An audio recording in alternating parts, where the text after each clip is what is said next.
ఆంధ్రప్రదేశ్ శాశ్వత రాజధానిగా అమరావతికి చట్టబద్ధత కల్పించాలని కోరుతూ అసెంబ్లీ ఏకగ్రీవ తీర్మానం చేసింది. ఈ తీర్మానం ద్వారా రాష్ట్రం కేంద్రాన్ని ఒక ముఖ్యమైనటువంటి అభ్యర్థన కూడా చేసింది. ఆంధ్రప్రదేశ్ రీఆర్గనైజేషన్ యాక్ట్ 2014లోని సెక్షన్ 5/2లో ఏపీకి కొత్త రాజధాని అన్న స్థానంలో ఏపీ రాజధాని అమరావతి అని స్పష్టంగా చేర్చాలని అభ్యర్థన చేసింది. ఇది సాధారణంగా తీర్మానం కాదండి. భవిష్యత్తులో రాజధాని అంశంపై వచ్చేటటువంటి రాజకీయ అనిశ్చితికి ఒక చట్టబద్ధత కవచం సృష్టించాలనేటటువంటి ప్రయత్నం. తీర్మానం ప్రతిని కేంద్ర హోంశాఖకు పంపించారు. ఇప్పుడు ప్రక్రియ స్పష్టంగా ఉంది. కేంద్ర కేబినెట్ ఆమోదం, లోక్సభ, రాజ్యసభ ఈ 3 దశలు పూర్తయితే అమరావతికి ప్రత్యేక చట్టబద్ధ స్థానం వస్తుంది. ఇక్కడ ఒక విశ్లేషణ అవసరం ఉందండి. సాధారణంగా రాష్ట్ర రాజధాని నిర్ణయం రాష్ట్ర పరిధిలో ఉంటుంది. 2019లో 3 రాజధానుల నిర్ణయం వచ్చినప్పుడు ఆ టైంలో కూడా కేంద్రం ఇదే మాట చెప్పింది, ఇది రాష్ట్రం పరిధిలో ఉండేటటువంటి నిర్ణయం అని. కానీ ఇక్కడ విషయం వేరే. విభజన చట్టంలోని పదాన్ని మార్చాలని రాష్ట్రం కోరుతుంది. అందుకే పార్లమెంట్ పాత్ర అవసరం అవుతుంది ఇక్కడ. ఎందుకంటే విభజన చట్టంలో క్లియర్గా ఉంది, 10 ఏళ్ల పాటు హైదరాబాద్ ఉమ్మడి రాజధానిగా ఉంటుంది, ఆ తర్వాత కొత్త రాజధాని ఏర్పాటు చేయబడుతుంది అని విభజన చట్టంలోనే ఉంది. రీఆర్గనైజేషన్ యాక్ట్ 2014 ప్రకారం ఆ యాక్ట్ లో ఉన్నటువంటి ఒక చిన్న పదాన్ని మారిస్తే అమరావతి శాశ్వత రాజధాని అయిపోతుంది అన్నమాట. ఈ రీఆర్గనైజేషన్ యాక్ట్ 2014లో ఏపీ రాజధాని అమరావతి అని చేర్చటం ఒక్కటే పదం. ఆ పదం మారిస్తే కంప్లీట్ అవుతుంది. ఇక్కడ రాష్ట్రం అదే కోరుతుంది అనమాట. పార్లమెంట్ పాత్ర ఇక్కడ చాలా కీలకం. ఇప్పుడు ఒక ముఖ్యమైనటువంటి ప్రశ్న అండి, ఒకవేళ చట్ట సవరణ జరిగితే అమరావతి పూర్తిగా భద్రమా, అమరావతి ఇక ఏకైక రాజధానిగా ఉంటుందా, ఎవరు మార్చలేరా అనేటటువంటి ప్రశ్నలు చాలా మందిలో ఉన్నాయి.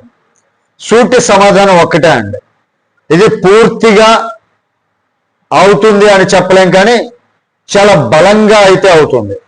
ఎందుకంటే భవిష్యత్తులో ఎవరైనా ప్రభుత్వం రాజధాని మార్పు, ఒకవేళ భవిష్యత్తులో కూటమి ప్రభుత్వం లేకుండా వైసీపీ ప్రభుత్వం మళ్ళీ వచ్చిందనుకోండి, రాజధాని మార్పు కోసం ప్రయత్నిస్తే మళ్ళీ అదే 3 ముక్కలాట ప్రారంభిస్తే 3 దశలు వాటాలి, 3 దశలు దాటాలన్నమాట. ఇక్కడ మరలా సేమ్ వాళ్ళు రాజధాని మార్చాలి అనుకుంటే మరలా 3 దశలు దాటాలి.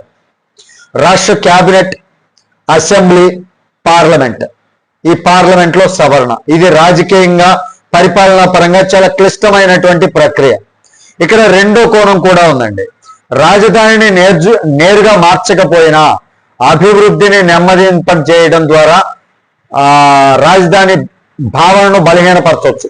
గతంలో 5 ఏళ్లలో ఏం జరిగింది, రాజధాని ఊసుని రాజధాని బలహీనపరిచేలా వైసీపీ చేసినటువంటి పనులెన్నో మనందరికీ తెలుసు. గతంలో పనులు ఆగిపోయినటువంటి అనుభవం రాష్ట్రం చూసింది కూడా. అందుకే 2029 లోపు ఇన్ఫ్రాస్ట్రక్చర్, రోడ్లు, డ్రైన్లు, విద్యుత్, నీటి లైన్లు, ప్రభుత్వ భవనాలు కనీసం 80% పూర్తవ్వాలి. ముఖ్యంగా ప్రైవేట్ పెట్టుబడులు రావాలి.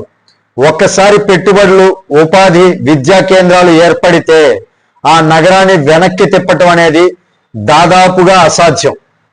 రాజకీయాల్లో ఫలితాలు ఊహించలేమనేటటువంటి విషయం చరిత్ర చెబుతోంది. 1984లో భారీ మెజారిటీ సాధించినటువంటి కాంగ్రెస్ పార్టీ 5 ఏళ్లకే ఓడిపోయింది. తమిళనాడులో 1991లో ఘన విజయం సాధించినటువంటి పార్టీ 1996లో ఘోర పరాజయం చవిచూసింది. ప్రజాభిప్రాయం మారుతూనే ఉంటుంది ఎప్పటికప్పుడు. ఎమోషన్స్ ఎన్నికల ఫలితాలను నిర్ణయిస్తాయి. అందుకే అసలు సందేహం ఏంటంటే, కాల పరిమితి ఉన్నప్పుడే లక్ష్యాలను, ఆర్థిక వ్యవస్థకు దన్నుగా నిలపాలి అనేది ఇప్పుడు కూటమి ప్రభుత్వం చేస్తున్నటువంటి ప్రయత్నం. అప్పుడే అమరావతి నిజమైన శాశ్వత రాజధాని అవుతుంది. దీన్ని మీరందరూ నేను ఇప్పుడు చెప్పినటువంటి కీలకమైనటువంటి అంశాలపైన మీ విలువైనటువంటి అభిప్రాయం ఏంటి అనేది కామెంట్ రూపంలో తెలియజేయండి. వీడియో మీకు నచ్చితే ఖచ్చితంగా లైక్ చేయండి. ఛానల్కి సబ్స్క్రైబ్ చేసుకున్నాను, కొంచెం సపోర్ట్ చేయండి. Thank you. జై హింద్.